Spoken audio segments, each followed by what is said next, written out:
నమస్తే రమగారు. నమస్తే జయ. రమగారు, పిల్లలకి మనం రకరకాల స్టోరీలు చెప్తున్నాం ఒక్కొక్క వీడియోలో. అందులో భాగంగా ఈరోజు ఒక మంచి స్టోరీ చెప్పండి.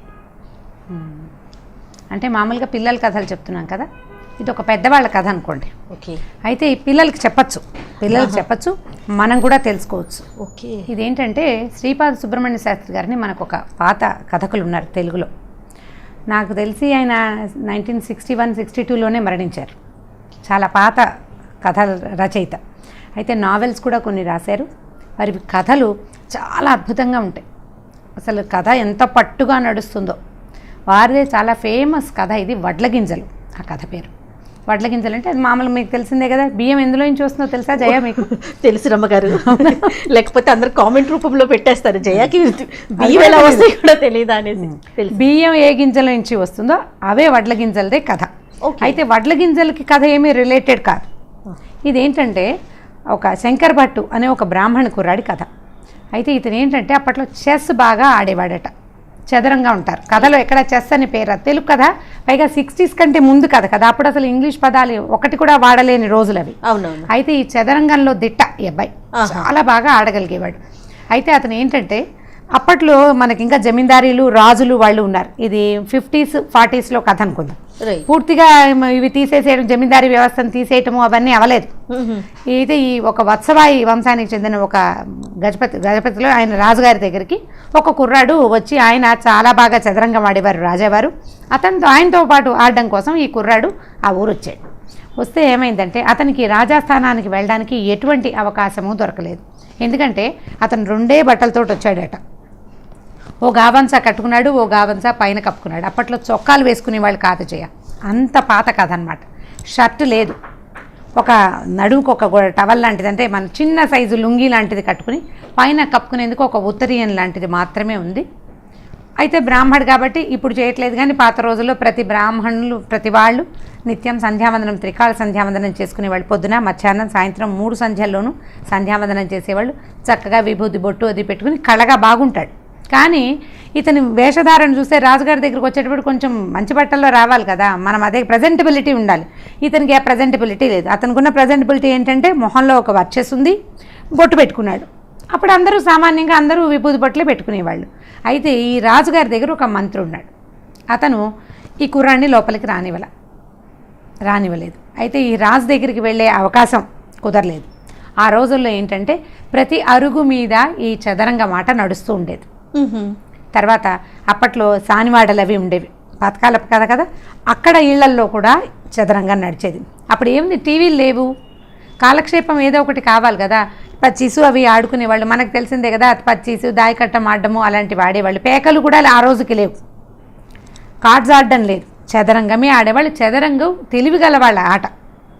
ఈ రాజుల ఇళ్లల్లో వాకిళ్లలో అరుగులుండి పొద్దునే భోజనాలు అవి చేసేసి ఏవో చిన్నపన్న పనులు చేసుకునేవాళ్ళు. వ్యవసాయదారులు అయితే వ్యవసాయం చేసిన మధ్యాహ్నాలు ఖాళీ కదా, చదరంగం ఆడేవాళ్ళు.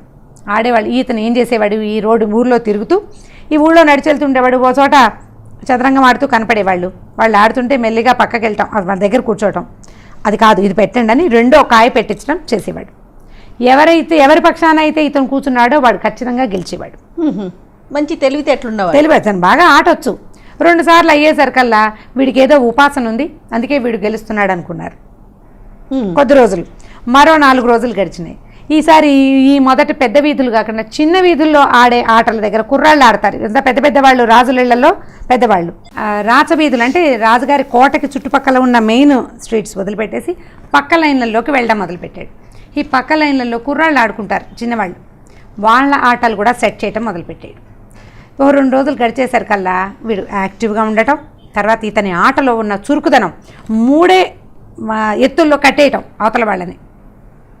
అది వాళ్ళు తెలుసుకున్నారనమాట, వీడి దగ్గర చాలా ప్రజ్ఞ ఉందని.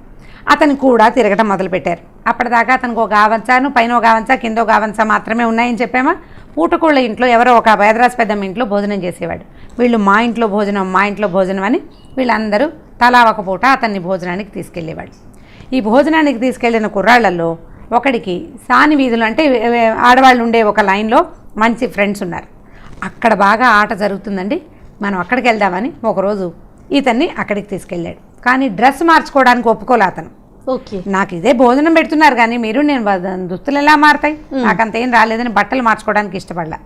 ఆ వీధికి తీసుకెళ్ళాడు. వీధికి తీసుకెళ్తే ఆ వీధిలో ఉన్న ఒక అమ్మాయి దగ్గరికి రాజుగారి మేనల్లుడు, వాడు కూడా మంచి ప్రచండమైన ఆటగాడిగా పేరుంది అతను కూడా, అక్కడికి వెళ్ళారు.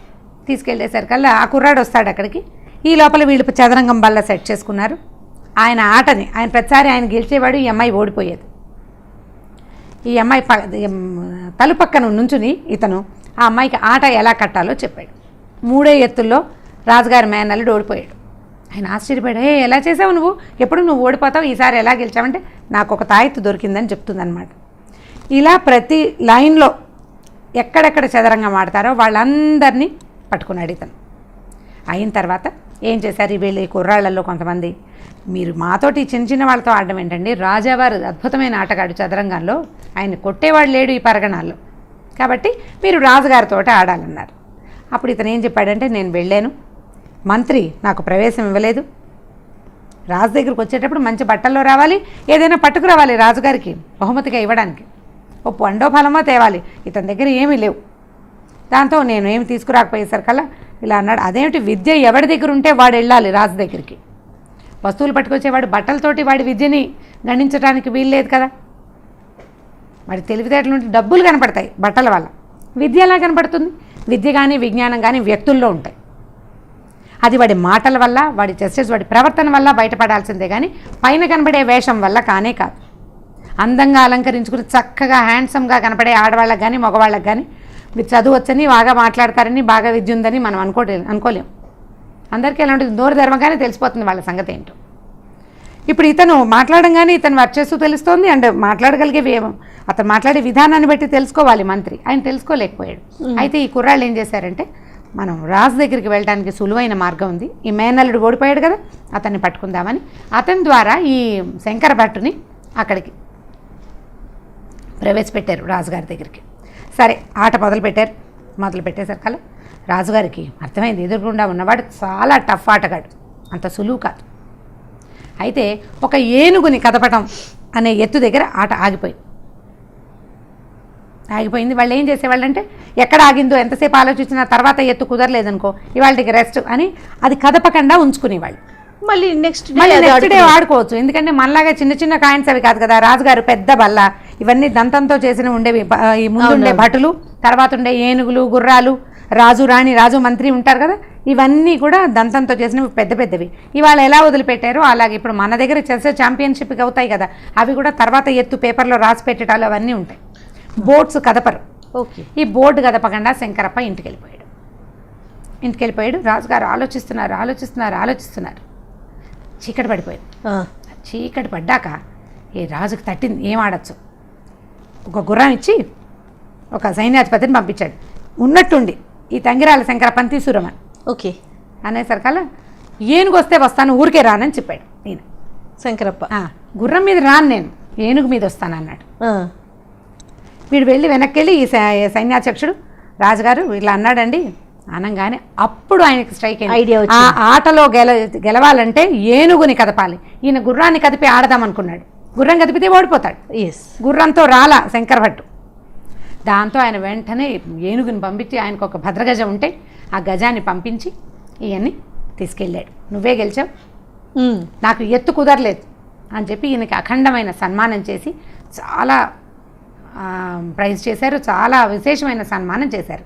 ఈ సన్మానం జరిగినప్పుడు ఆయన రాజుగారు అడిగారు, నేను పూర్తిగా నన్ను గెలిచేసావు, నువ్వు ఈ పరగణాలో నన్ను గెలిచేవాడు లేడు, నీకేం కావాలో చెప్పు, ఏం కావాలంటే అది ఇస్తానన్నాడు రాజు. అంటే ఈయన ఏమన్నాడంటే, అవన్నీ నాకు ఎందుకండి, బ్రాహ్మణ్ణి, మీరు ఊళ్ళు ఇస్తారు, ఆ ఊళ్ళు ఇస్తారు, ఈ ఊళ్ళు ఇస్తారు, వాటిని పరిపాలించడం నాకేమొచ్చు, బ్రాహ్మణ్ణి పూజ చేసుకుంటాను, దేవతార్చన చేస్తాను, అన్నం వండుకు తింటాను, అంతకంటే ఏం చేయను కదా, కాబట్టి వడ్ల గింజలు ఇవ్వండి చాలు నాకు అన్నాడు. ఎన్ని వడ్లు కావాలంటే అన్ని తీసుకోమన్నాడు రాజు.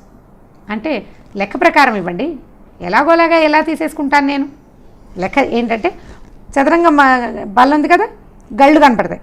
మొదటి గడిలో ఒక గింజ, తర్వాత దాంట్లో 2, తర్వాత దాంట్లో 4, తర్వాత 8, 16, 32 అట్లా డబల్ చేస్తూ పెట్టండి అన్నాడు. వాటిలో గింజలు లెక్క పెట్టి పెట్టాలి. ఎంత సింపుల్గా ఉందని, ఎన్ని అవుతాయి మహా అయితే ఎన్ని అవుతాయి, అంతే కదా. కొలిపించి లెక్కబెట్టి కొలిపించి పంపిస్తామన్నారు. అందరికీ నవ్వొచ్చింది. ఏమిటి పిచ్చి బ్రాహ్మడు, రాజుగారు ఒక ఊరు ఇస్తాడేమో, చక్కగా ఓ అగ్రహారమో 2 అగ్రహారాలు, ఆయన ఒకటి ఇవ్వాలనుకున్నాడు, 2 అడిగితే ఇచ్చేవాడు.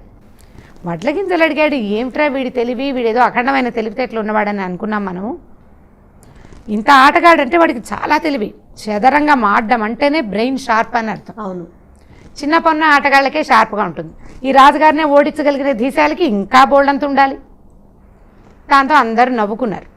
చీకటి పడే వేళకి ఈ లెక్క పెట్టాలి కదా, మర్నాడు అనమాట లెక్క పెట్టేవాళ్ళు రాజుగారి దగ్గరికి వచ్చినప్పటికీ దిగాలుగా మొహాలు వేసుకుని ఉత్తరీయాలు భుజాల మీద ఉండాల్సిన ఉత్తరీయాలు నెత్తి మీద ఉన్నాయి వాళ్ళకి.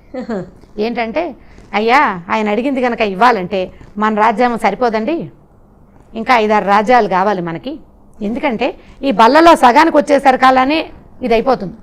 మన దగ్గర పడినే పట్ట మంట మొత్తం డబల్ అయిపోతాయి కదా. ఇప్పుడు 100-200 అవుతుంది, 200-300 కాదు, 200-400 అవుతుంది, 4-8 అవుతుంది, 8-16 అవగానే 16 తర్వాత వచ్చే అంకెలు ఎంత పెద్దవి, ఎంత పెద్దవి అవుతాయి. సగం నిండేసరికి ఈ సగం గళ్ళు అయ్యేసరికి అలానే మన రాజ్యంలో ఉన్న మొత్తం వడ్ల గింజలు అతనికి ఇచ్చేయాల్సి వస్తాం మనం. ఇంత లెక్క తేలుతుంది. ఆ అంకె వేయటానికి ఒక లైన్, ఒక పొడుగాటు టావు పేజీ చాలదట. అప్పట్లో ఏం చేసేవాళ్ళు, మన దగ్గర వాటిని పేపర్ టావులు అంటారు వాటిని, ఈ తెల్ల కాగితాలని. మా చిన్నప్పుడు కూడా టావ్ అనేవాళ్ళు. అసలు ఆ టావు పదమే ఇప్పుడు నేనే అంటున్నాను చాలా కాలం తర్వాత. ఆ మొత్తం పేజీ ఎంత రాసినా ఆ అంకెలు ఆ సున్నాలు పూడట్లేదన్నమాట అని చెప్పారు. చెప్పేసరికి అలా రాజుగారు ఇతను ఈ రకంగా కూడా తన తెలివి చూపించాడని మర్నాడు ఏం చేశారంటే, రెండో రోజు, మొదటి రోజు ముందు రోజు సాయంకాలం ఏనుగుని పంపించారు, మర్నాడు సన్మానం చేశారు. మూడో రోజు పొద్దున అతన్ని తీసుకొచ్చి తనతో పాటు ఈ రాజు సింహాసనం మీద కూర్చోబెట్టి ఆయన లేచి ఈయన పాదాలు పట్టుకున్నాడు రాజు. ఇది చాలా సామాన్యమైన తెలివి కాదు, చాలా అద్భుతమైన తెలివితేటలు ఇవి. ఈ రాజ్యం నీది, నువ్వు కూర్చో అంటేనే నీ పక్కన కూర్చుంటా, అబ్బాయి ఇది నాకు ఇచ్చేయమంటే నేను వెళ్ళిపోతాను. అప్పుడు ఈయన ఏమన్నాడంటే, నా సంగతి ఏమిటో మీకు తెలియజేయడం కోసమే, ఈ ఊళ్ళో వాళ్ళకి తెలియజేయడం కోసమే నేను చెప్పాను, కానీ రాజ్యం తీసుకుని నేనేం చేస్తాను ప్రభు, మమ్మల్ని పాలించగలిగిన వాళ్ళు మీరే. ఇతనికి తెలివితో పాటు వినయం కూడా ఉంది. అప్పుడు ఈ రాజుగారిని సింహాసనం మీద కూర్చోబెట్టి, మీతో పాటు ఆడేందుకు, జీవితం అంతా మీ దగ్గర ఆడేందుకు అవకాశం ఇవ్వండి నాకు అని చెప్పి ఒప్పుకున్నాడు అనమాట. సో ఈ వడ్ల గింజల కథ, ఇప్పుడు ఈ కథ రాసిన శ్రీపాద సుబ్రహ్మణ్య శాస్త్రి గారు, ఇది విన్నారో చూసారో మనకైతే తెలియదు. ఇది 50లలో రాయబడిన కథ. ఇలాంటి కథల్ని పిల్లలకి చెప్పచ్చు. ఇది మంచి తెలివితేటలు ఉన్న కథ కదా. ఇప్పుడు మనం పజిల్స్ అవి చెప్తాం పిల్లలకి, క్వశ్చన్స్ వేస్తాం, రకరకాల పజిల్స్. 10-12 ఏళ్ల పిల్లలకి ఇలాంటి స్టోరీ చెప్పచ్చు. వాళ్ళు కూడా లెక్క పెట్టడానికి ట్రై చేస్తారు, మెదడుకి పదును పెడతారు. ఈ మ్యాథమెటిక్స్ని తెలివిగా వాడుకోవటం అనేది భారతదేశంలో చాలా ముందు నుంచే ఉంది. ఇప్పుడు వీళ్ళు చెప్పే పజిల్స్ ఇవన్నీ కూడా ముందు నుంచే ఉన్నాయి. ఇది ఇంకా పెద్ద పజిల్ కదా, అందరికీ ఎంత ఒక బస్తాడు గింజలు అవుతాయి అనిపించింది, ఎన్ని కోట్ల బస్తాలైనాయి ఇవి కదా. కాబట్టి ఈ స్టోరీస్ కూడా పిల్లలకి చెప్పచ్చు. ఇది చిన్న పిల్లలకి కాదు, ఓ 12 ఏళ్ళు 11 ఏళ్ళు వస్తే పజిల్స్ చేయటము, క్వశ్చన్స్కి ఆన్సర్ చేయటము వచ్చే ఏజ్ పిల్లలకి కనుక ఈ కథ చెప్తే ఇది మీరు తెలుసుకోవటము మంచిదే, పిల్లలకి చెప్పడము మంచిదే. క్లియర్గా చెప్తున్నాను, శ్రీపాద సుబ్రహ్మణ్య శాస్త్రి గారు రాసిన వడ్ల గింజలు కథ. ఇది తెలుగు మామూలు ఇలా నేను మాట్లాడుతున్న తెలుగులో ఉండదు, కొద్దిగా పాతకాలపు భాష, పూర్తి గ్రాంధికం కాదు, పాతకాలపు బ్రాహ్మణ భాష. అర్థమైన వాళ్ళు, తెలుగు వచ్చిన వాళ్ళు, చాలా మందికి తెలుగు రాకపోవచ్చు, వచ్చిన వాళ్ళు చక్కగా చదువుకుంటే అలాంటి కథలు చాలా ఉన్నాయి. సుబ్రహ్మణ్య శాస్త్రి గారు నాకు ఫేవరెట్ రైటర్స్లో ఆయన ఒకరు. మనము రాబో వీడియోలో సుబ్రహ్మణ్య శాస్త్రి గారి స్టోరీస్ కథలు ఇంకేమైనా 1-2 మనం చెప్పుకోవచ్చు. ఇది పిల్లలకి చెప్పడానికి యూజ్ అవుతుంది. రైట్ రమ్మ గారు, థ్యాంక్ యూ సో మచ్ రమ్మ గారు. ఓకే జయ. ఈ వీడియో కనుక మీకు నచ్చినట్లయితే లైక్ చేయండి, షేర్ చేయండి, మరిన్ని వీడియోస్ కోసం మా ఛానల్ని సబ్స్క్రైబ్ చేసుకోండి. సుమన్ టీవీలో మీ పర్సనల్ అండ్ బిజినెస్ ప్రమోషన్స్ కోసం కింది నెంబర్కి కాంటాక్ట్ చేయండి.